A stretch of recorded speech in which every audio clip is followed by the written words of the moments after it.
You know the angel singing? It's because I just bought my first Sony. Specifically, the A60. Ooh, the A6400.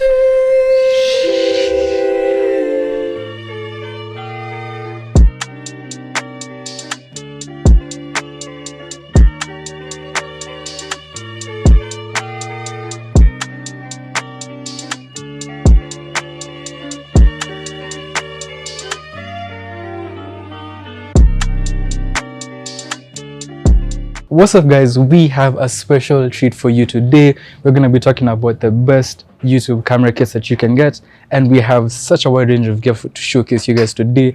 We have the point and shoot, the Sony ZV1, the Canon G7x, we have the mirrorless Canon maybe, which is the M50, and we have the Pro Sony A6400. So we're going to talk about all of these cameras. We're going to tell you about the pros and cons. We're going to tell you about the accessories that you can cop for each one of these to make the most out of your YouTube video making. And we're going to tell you which one is better suited for what and why I personally recommend them. Let's showcase. To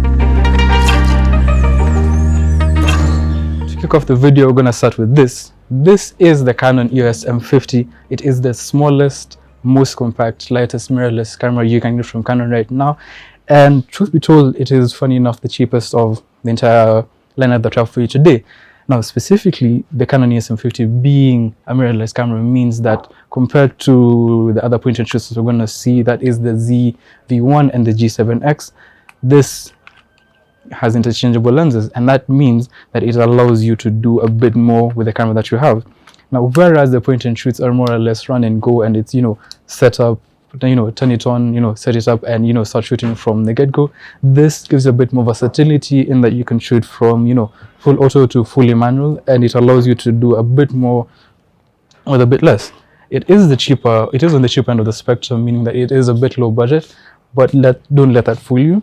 The fact that this is this small, this compact, and it delivers so much means that it opens up so many more doors for you to do more with. And some of its key features are that it has a 24 megapixel APS-C CMOS sensor. It uses the EF-M lens mount, but you can get the optional adapter that allows you to use the EF-S lenses. That is the other line of the Canon mirrorless lenses. It has dual pixel autofocus for stills and 1080p video. It has the Digic 8 processor inbuilt, and it can shoot up to 4K 24p Ultra HD video, although be it with a 1.7 times crop.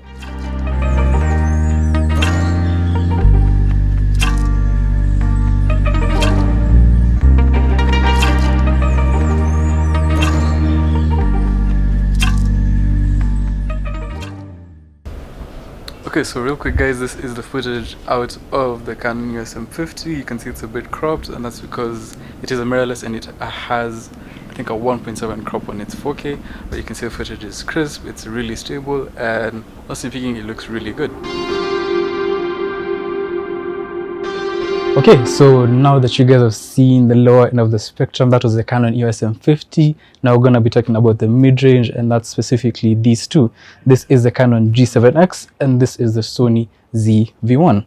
Now these are, run and gun vlogger type cameras. They're meant to be small, light, compact, and they're ready to, go whenever you're ready to shoot. And that's because they're basically meant to encompass everything in one small package. Okay, so this is the Sony ZV1. It is the most compact camera of the entire showcase. It is more geared towards vlogging, especially because of its size and its compact nature. And some of its key features is that it has a large 1.2 type XMO RS CMOS image sensor. It has a Bi-Ons X image processing engine. It is capable of 4K movie recording. It has a directional 3 capsule mic with a windscreen and a very angled LCD screen, body grip, and recording lamp. Okay, so guys, this is the footage out of the Sony ZV1. As you can see, the colors are almost similar to the A6400. I mean, it doesn't have as high of a dynamic range as the A64, of course, but that doesn't mean it's not a bad camera. You can see for yourself, like, it's really crisp and almost identical. Okay, so this is the Canon PowerShot G7X Mark III, the direct competitor of the Sony ZV1. And truth be told, its specs are similar to the Sony ZV1 in that it has and can shoot up to 4K video. A benefit of the Canon is that you can do live streaming with it, and it also comes with Wi-Fi, NFC, as well as a 3.0, a 3-inch touch tilt LCD screen. Okay, so guys, this is the footage out of the Canon G7x, and as you can see for yourself, it's crisp, it is clear, and it is relatively similar to the M50 but without too much of the crop. Something to note is that I have mounted it on the mini L bracket, because unlike the Sony ZV1, this does not come with its own mini tripod, so you'd have to mount it on an Ulanzi. And of course, all of these I've coupled all of these cameras with the Boya M1 super cardioid mic. Okay, so you guys have seen a side-by-side of each camera. You've seen what both of them are capable of. I mean, personally speaking, I'd say the ZV1 has a few advantages going for it, basically mostly because of the fact that the articulating screen does come out on the side, meaning that you are not obstructed if you're, like shooting yourself, if you want to view what you're shooting and it's either mounted somewhere or, it's a run and gun situation. And it also comes with the mini tripod mount right here out of the box, so that is a bonus for the Sony, but that is not to say that the Canon is not left behind. The Canon is a bit limited in that its screen does fold up. It might be a bit obstructed depending on your setup, but alone in line with accessories that we're going to show you a bit later, you're going to see just what you can do with the Canon. Okay, so now that you guys have seen the low end of the spectrum with the Canon EOS M50 for the low budget, the mid-range, the G7X and the ZV1, we move on to the top of the class with the Sony A6400. And the reason why it's at the top of the class is because for its price range and its delivery, you cannot beat or match the Sony A6400. It delivers crystal clear 4K with the Sony colors, and by far it has the best dynamic range of all the cameras that we've had in the lineup today. And a couple of its highlights are that it comes with a 24.2 APS-C CMOS sensor, and the good thing about that is Sony decided to adopt many of the features normally reserved for the full frame lineup. It also comes with autofocus, real-time eye autofocus, real-time tracking, and it can shoot internal Ultra HD 4K video with the Sony S-Log3. That means that you have so much dynamic range to play with should you choose to shoot with the S-Log. And that means that when you go into editing in post, you have a lot more dynamic range to play with. That means you can play with the colors and get, just the perfect image that you want to get.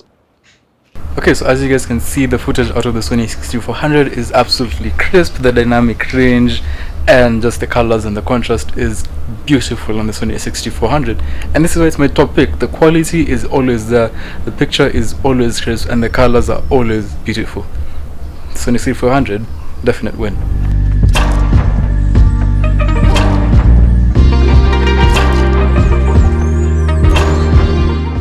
Okay, so with all that said and done, you have a couple of the accessories here. You need to keep in mind that the Z7 comes with the mini tripod and the wind filter in the box when you buy it.